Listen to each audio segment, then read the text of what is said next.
लीलाओं के माध्यम से इसका आधार क्या है, हेतु क्या है, लक्ष्य क्या है, उद्देश्य कितने घाट, ये सब आप लोग जान चुके।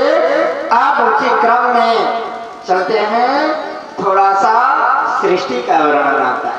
भगवान जी के लीला अवतारों की कथाएं आती हैं। भगवान जी अवतार ग्रहण करते हैं, यद्यपि कर्तुम अकर्तुम अन्यथा कर्तुम समर्थेति ईश्वरा। ये कोई आवश्यकता नहीं थी उनके लिए, वो तो क्षण मात्र में पलक झपकने में सारा काम कर सकते थे, लेकिन फिर भी भगवान जी का अवतार क्यों होता है?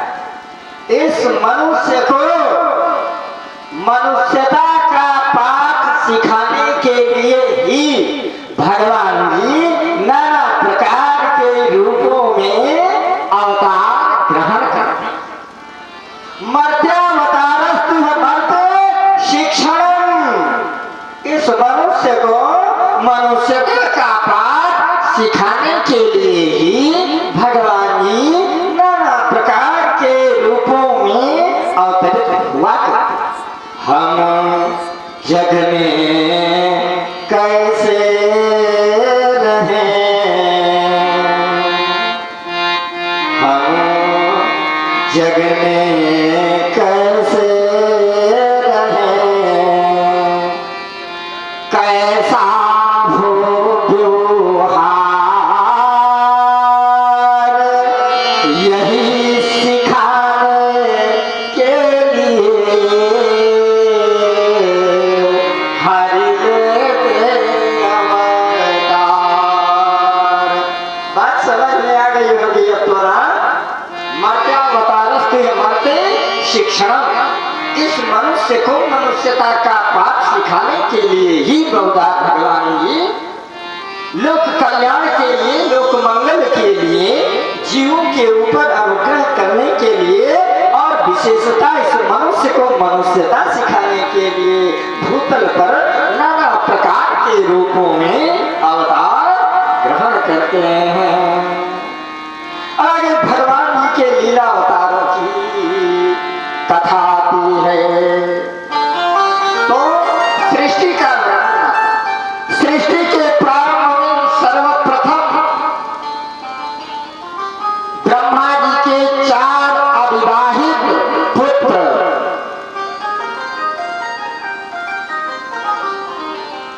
जो सनक, सनंदन, सनत कुमार और सनातन कहलाए, ये हमेशा भैया 5 ही वर्ष के रहते हैं। है तो बहुत बूढ़े, लेकिन हमेशा ये बालक के रूप में रहते हैं, 5 वर्ष के बालक जैसे रहते हैं। और बड़े पुराने, सबसे पुराने कह लीजिए ना। सृष्टि के क्रम में भगवान नारायण जी का आदि अवतार है, पहला अवतार है सृष्टि के क्रम में सनकादिकों का। तो सृष्टि के आरंभ में सर्वप्रथम ब्रह्मा जी के 4 अविवाहित पुत्र कुमार थे, जिन्होंने ब्रह्मचर्य व्रत का पालन करते हुए परम सत्य को साक्षात्कार करके बड़ी कठिन तपस्या किया। और ये भगवान नारायण जी का पहला अवतार है स्वर्गादिकों के रूप। भगवान नारायण जी की जब मैत्री कृपा होती है तो दूसरा अवतार शुक्र का अवतार भगवान नारायण ग्रहण करते हैं। जिस समय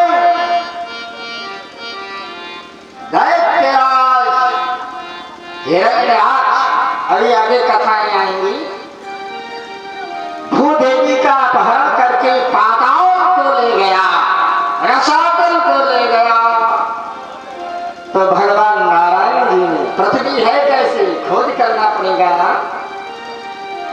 पृथ्वी सगंधा, पृथ्वी गंध युक्त है और वाराह में घ्राण शक्ति अत्यधिक होती है।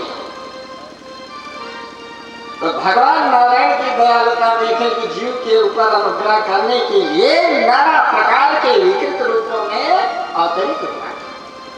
तो भगवान नारायण जी वाराह रूप में अवतरित होकर के दैत्यराज हिरण्याक्ष का उद्धार करते हैं और पुनः भूदेवी की स्थापना करते हैं। बोलिए सच्चिदानंद भगवान की जय हो।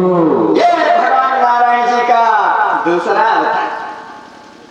और तीसरे अवतार में भैया, तीसरा अवतार भगवान नारायण जी का बताया गया है। तृतीय वृष सर्गम वही देवर्षित्व मुपेत्य सा।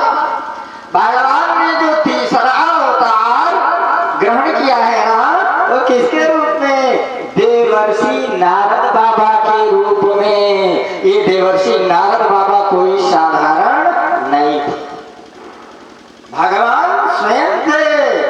जान लीजिए यार, बहुधा क्या होता है कि जो लोग इधर उधर की कूट करते हैं, चुगलखोरी करते हैं, तो गांव समाज में लोग कह देते हैं फलाने बड़े नारद हैं। ऐसा नहीं, नारद ज्ञान ददाती थी नारद, जो सद्ज्ञान को ज्ञान विशुद्धम, जो परमात्मा का वाचक है, करा दे, वो है नारद।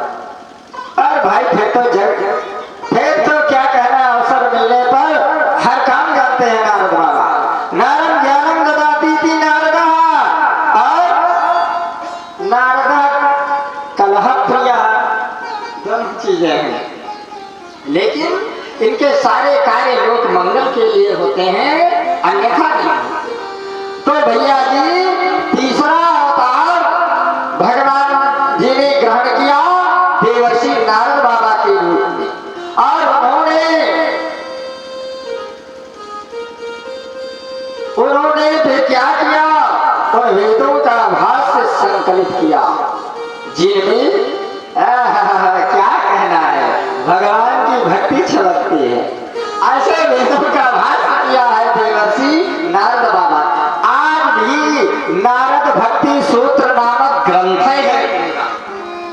यथा ब्रज गोपिका नाम, भक्ति के मामले में या तो ब्रज की गोपिकाएं या तो देवर्षि नारद बाबा का उदाहरण दिया जाता है शास्त्रों में। तो देवर्षि नारद बाबा ने उन वेदों का भाष्य संकलित किया, जिनमें भगवान जी की भक्ति मिलती है और जो क्या कहना है, नाना प्रकार की भक्ति प्राप्त होती है और निष्काम कर्म की प्रेरणा प्रदान करते हैं देवर्षि नारद बाबा। और चौथा अवतार भगवान जी का होता है किसके रूप में? तुर्य धर्म कला सर्गे नर नारायण ऋषि। चौथे अवतार में भगवान जी राजा धर्म की पत्नी कला के द्वारा यमन जुड़वा संतानों के रूप में, जो आज भी बद्री नारायण क्षेत्र में नर नारायण के रूप में तपस्या कर रहे हैं, तभी तो ये पृथ्वी टिकी हुई है। बोलिए बद्री नारायण भगवान। तो ये भगवान जी का चौथा अवतार है नर और नारायण के रूप में।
भैया नारायण जी का छठा अवतार पुरुषावतार होता है।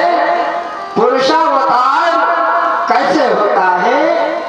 बड़ी तपश्चर्या किया है महाराज अत्रि जी ने, और पापी व्रत में आज भी जिनका उदाहरण दिया जाता है माता अनसुईया जी का।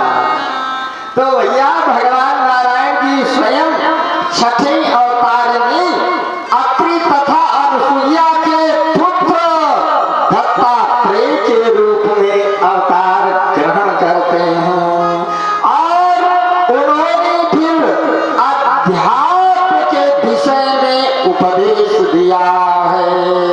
बोले श्री दत्तात्रेय भगवान की जय। और सातवां अवतार आगे भगवान जी ग्रहण करते हैं।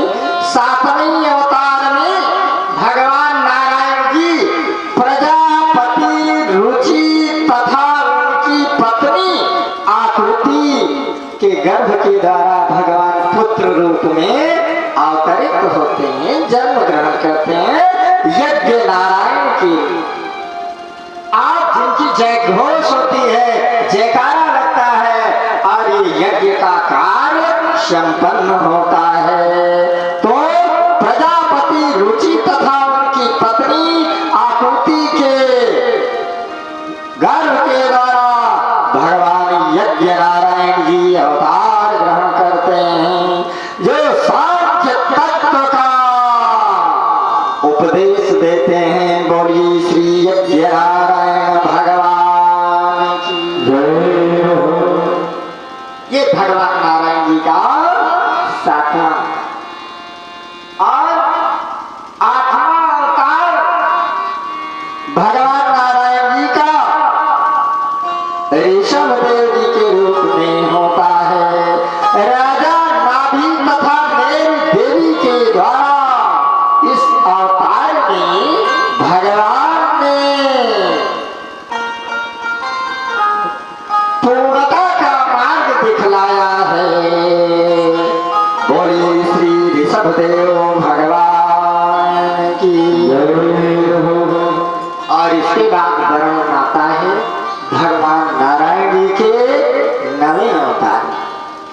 नवे अवतार में भगवान नारायण जी पृथु के रूप में अवतार ग्रहण करते हैं और पृथ्वी का दोहन करते हैं। देखते हैं कि पृथ्वी की उर्वरा शक्ति क्षीण होती जा रही है। बहुत सारे रत्नों को छुपा करके रखी है। आज भगवान नारायण जी नवे अवतार में पृथु के रूप में अवतार ग्रहण करके पृथ्वी की उपज बढ़ा देते, और उन्होंने स्वयं पृथ्वी का दोहन किया, पृथ्वी को जोता और अत्यंत सुंदर, सुडौल और आकर्षक उपजाऊ बना दिया। बोली सच्चिदानंद भगवान जय। यह है भगवान नारायण जी का नवा अवतार महाराज पृथु के रूप में। और उसके बाद भगवान नारायण जी का 10वां अवतार होता है। बड़ी दिव्य लीलाएं हैं भगवान की।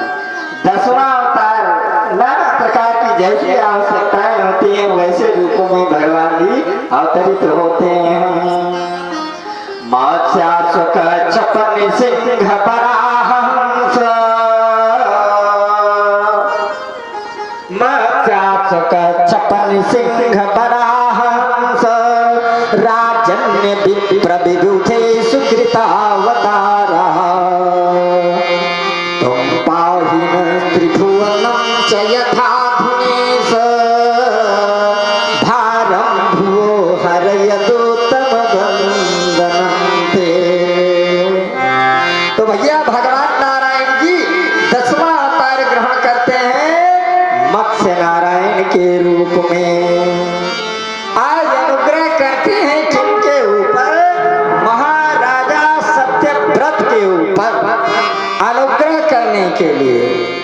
और साथ ही साथ जो वेदों का अपहरण कर लिया था, एक बार ऐसा हुआ कि लोग पितामह ब्रह्मा जी, वेद ब्रह्मा जी के भाष्य बताए गए, तो ब्रह्मा जी निद्रा में आए और उनके मुख से वेद गिर गए। वेदों को हयग्रीव नामक दैत्य चुरा ले गया रसातल को, पाताल। ब्रह्मा जी त्राहि त्राहि करने लगे कि अब अधिकारी को क्या बताएंगे, तो धन्ना कहाँ गया, त्राहि त्राहि करने लगे। भगवान जी की शरण ग्रहण किए, अनुग्रह हुए, तो स्वयं भगवान नारायण जी ने उधर परम भक्त परम भागवत सदचरित्र प्रजापालक जैसा नाम है सत्यव्रत, उन सत्यव्रत महाराज जी के ऊपर स्वयं भगवान नारायण जी अनुग्रह करने के लिए मत्स्य रूप में अवतरित होते हैं। बोली श्री मत्स्य भगवान की। तो मत्स्य के रूप में अवतरित होकर के हयग्रीव नामक दैत्य का उद्धार करते हैं, भागवत शापित का उद्धार, भागवत बंधन बारंबार, भागवत बंधन बारंबार। और पुनः हयग्रीव नामक दैत्य का उद्धार करते हुए पुनः वेदों की स्थापना करते हैं। ये है भगवान नारायण जी का 10वां अवतार मत्स्य नारायण के रूप में। और हमारे भगवान नारायण जी के 11वें अवतार की कथा आती है। 11वें अवतार में पूरा सप्ताह भर हम चिल्लाते रहेंगे और शायद आप जान ना पाएगी भगवान जी मुख्यतः किन रूप में अवतार ग्रहण किए, तो पता नहीं आएगा ना, समझते चलो। तो 11वें अवतार में भगवान नारायण जी क्या करते हैं भैया कि 11वें अवतार में जिस समय समुद्र विमंथन हो रहा था, बड़ा दुरूह कार्य था, देवता और दैत्य भी अष्टम स्कंद में कथा आएगी। देवता और दैत्य दोनों मिल करके अमृत को प्राप्त करने के लिए विमंथन कार्य प्रारंभ है। और कोई साधारण नहीं, शेषनाग की रस्सी बनाई गई, मंदराचल जैसे विशालकाय पर्वत की मथानी बनाई गई। विमंथन चालू हो जाता है समुद्र का, और विमंथन होते होते भैया मंदराचल पर्वत पाताल को खिसकने लगा। और जब धीरे धीरे मंदराचल पर्वत रसातल को जाने लगा, तो भगवान नारायण जी ये इतने दयालु हैं, इतने कृपालु हैं, और याद रखो कच्छप की पीठ बहुत मजबूत होती। तब भगवान नारायण जी ने कच्छपावतार को धारण किया, विशालकाय कच्छप के रूप में आकर के, और झट से उस मंदराचल पर्वत को अपनी पीठ पर धारण कर लेते हैं। बोलिए कच्छप भगवान की जय हो। अब समुद्र विमंथन का कार्य संपन्न हुआ है। तो ये भगवान नारायण जी का 11वां अवतार कच्छप के रूप में हुआ। और समुद्र मंथन के समय में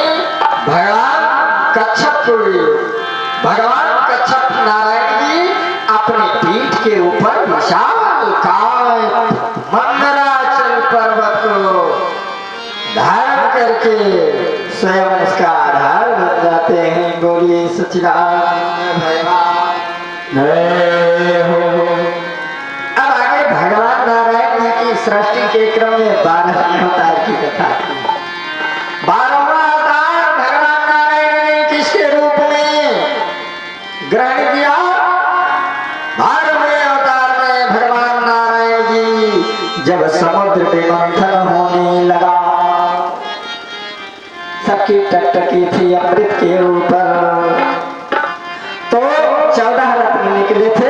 सप्तम अष्टम स्कंद में सब कथाएं आएंगी। यहाँ तो सृष्टि का वर्णन संक्षिप्त अभी चल रहा है। तो जिस समय समुद्र में मंथन हुआ, 14 रत्नों में से धन्वंतरी वैद्य के रूप में भगवान नारायण जी दिव्य अमृत कलश को लेकर के, कुछ वेदों को भी लेकर के, आयुर्वेदों को लेकर के, औषधियों को लेकर के प्रकट हुए थे। बोले श्री धन्वंतरी भगवान की जय।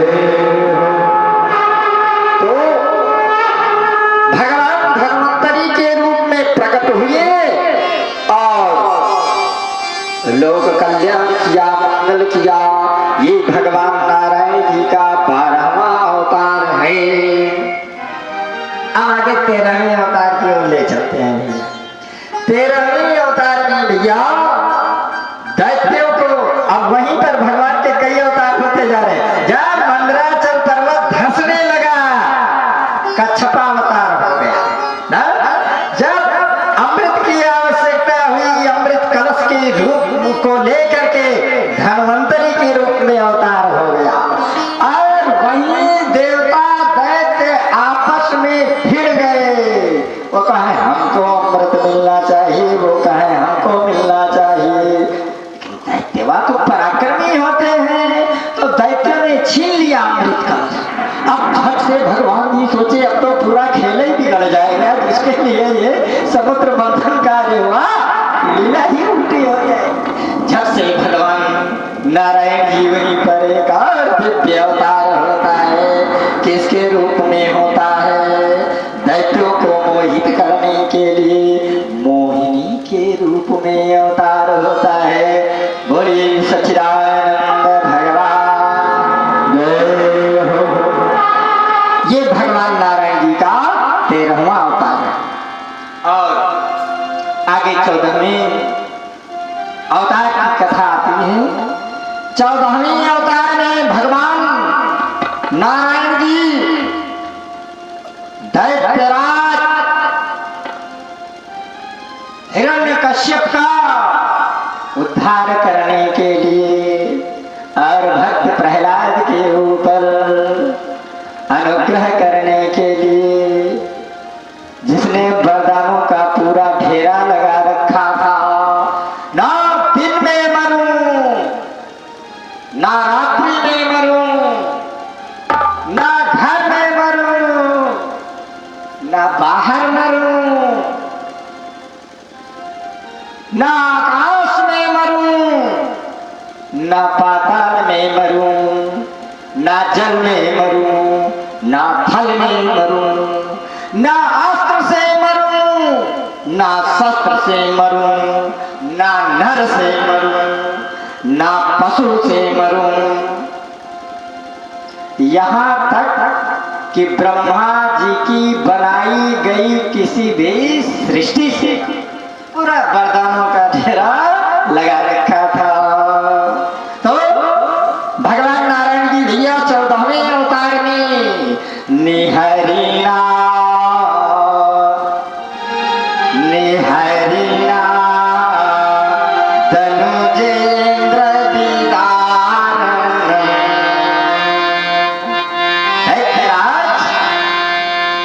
हिरण्यकश्यप का उद्धार करने के लिए, उसको विदीर्ण करने के लिए निहरिना धनुजेंद्र विदारण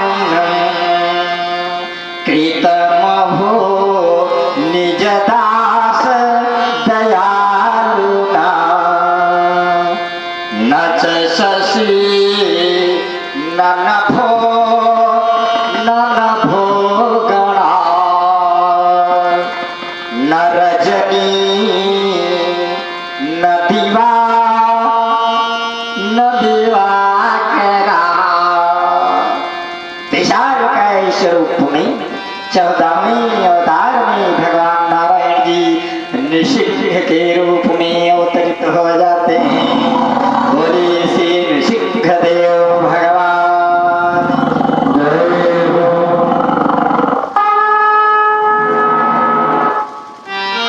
और इसके बाद भैया भगवान नारायण जी 15वें अवतार में क्या करते हैं? 15वें अवतार में भगवान नारायण जी बहुत छोटे बन जाते हैं, बौने बन जाते हैं। विश्व विजेता हो चुका था दैत्यराज बलि, स्वर्ग पर भी उसका आधिपत्य हो गया था, स्वर्ग भी छिन गया था। देवन तके नीर गिर खोहा, भयभीत होकर के देवतागण कंदरा में गुफाओं में जा करके छुप गए। देवियां कहाँ जाए? देव माता अदिति की शरण ग्रहण किया। भगवान नारायण की कृपा हुई, कश्यप जी महाराज के द्वारा वरदान प्राप्त हुआ। और फिर 15वें अवतार में देवताओं का भाग दिलाने के लिए, लोक कल्याण के लिए, लोक मंगल के लिए पौने रूप में मात्र 52 अंगुल के रूप में भगवान ने अवतार ग्रहण किया। आज ना उनके पास कोई फौज फाठा थी, न कोई अस्त्र शस्त्र था, न कोई विशालकाय शरीर था, ना ही कोई इनके पास सेना थी। और चल दिए चुकता कराने के लिए हिसाब किताब जो विश्व विजेता, जिससे आज सारे के सारे देवतागण परास्त हो चुके हैं। लेकिन वाक पटुता के द्वारा जीवन में इस अवतार के द्वारा सीख लेनी चाहिए। लेकिन ये जीव तो भैया अकड़ में रहता है, हम किसी से कम नहीं, हम किसी से कम नहीं। सूत्र है निर्बल के बलराम, निर्बल बनने नहीं आता किसी को। ये जीव को दैन्यता धारण करनी नहीं आती तो दीन बंधु दीनानाथ कहाँ ठाक पड़े? बताओ भैया क्या करें? निर्बल के बलराम। और जिस दिन ये जीव निर्बल हो जाता है, जब तक जगत का आश्रय रहता है तब तक जगतपति की कृपानुभूति भी नहीं होती और कृपा भी नहीं होती, ये भी जानो। और जब जगत का आश्रय छूट जाएगा तब जाकर के जगतपति का आश्रय निश्चित रूप से प्राप्त होगा। तो वाक पटुता के द्वारा दो ही कदम में सब नाप लिए, सारा विश्व तीसरा रखे कहाँ? तो आज भगवान वामन के रूप में देवताओं का भाग दिलाने के लिए भगवान नारायण जी का 15वां अवतार होता है। बोली श्री वामन भगवान जय हो।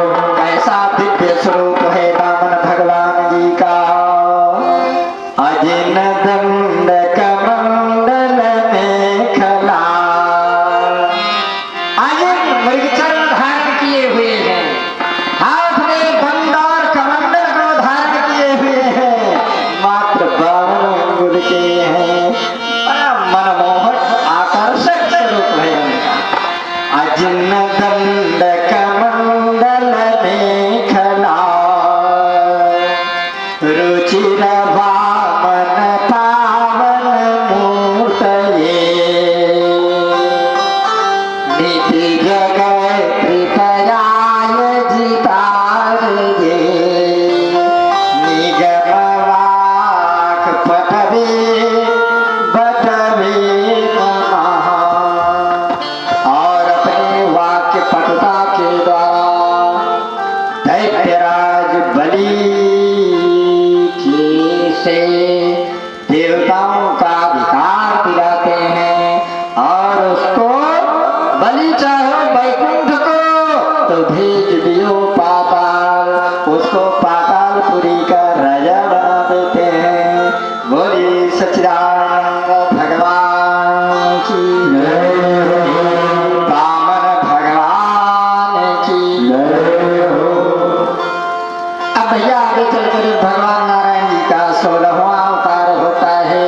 16वें अवतार में भगवान ने भगुपति के रूप में विश्वविख्यात भगुपति के रूप में अर्थात परशुराम जी के रूप में 16वां अवतार भगवान नारायण जी ग्रहण करते हैं। और देशद्रोहियों का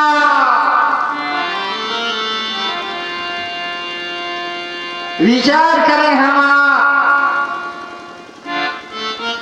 ये नहीं कि इस बार क्षत्रियों का हाई है वंशीय क्षत्रियों का संहार किया। यहाँ पर विचार करने की आवश्यकता है।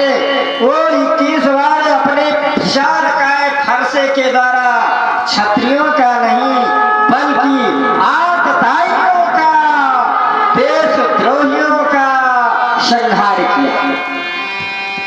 और जब देशद्रोहियों में गणना हो जाए, जो देश का द्रोही हो जाए, अपराधी हो जाए, तो अपराध की श्रेणी में आता है। वो चाहे क्षत्रिय हो, चाहे ब्राह्मण हो, चाहे वैश्य हो, चाहे शूद्र हो, वो तो देशद्रोही कहा जाएगा।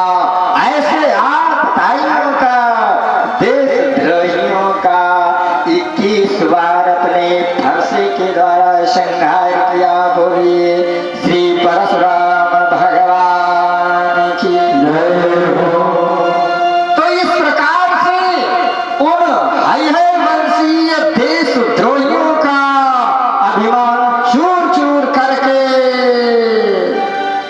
समाज को नई दिशा प्रदान करते हैं, नई क्रांति प्रदान करते हैं। बोली सच्चिदानंद भगवान की जय हो। इसके बाद भगवान नारायण जी का 17वां अवतार होता है। 17वें अवतार में भगवान नारायण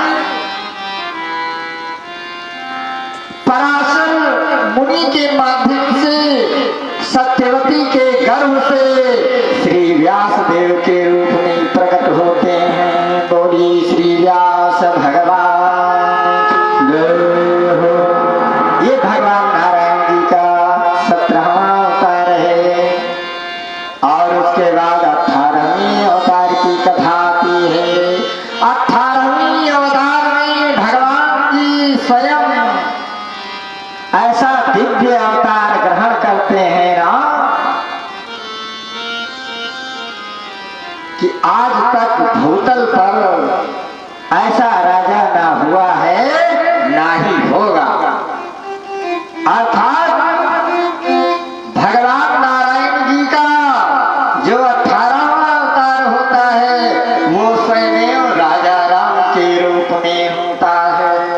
और दानवीय शक्तियों का हनन करके अति मानवीय शक्ति का प्रदर्शन करते हैं। बोलिए श्री रामचंद्र भगवान की जय हो। और इसके बाद भगवान नारायण जी का 19वां अवतार होता है। 19वां अवतार स्वयं भगवान नारायण जी, बड़ी दिव्य लीला है भगवान की 19वां और 20वां अवतार विष्णु के वंश में अर्थात यदुकुल में स्वयं बलराम और कृष्ण के रूप में लेते हैं। बोले श्री राम कृष्ण भगवान की जय हो। इस प्रकार से उन्होंने इन अवतारों को ग्रहण करके भूभार को दूर किया। और 21वां अवतार भगवान नारायण जी का, आगे उसकी कथा है बुद्ध गया बिहार में, बिहार प्रांत में अंजना के पुत्र बुद्ध के रूप में होता है।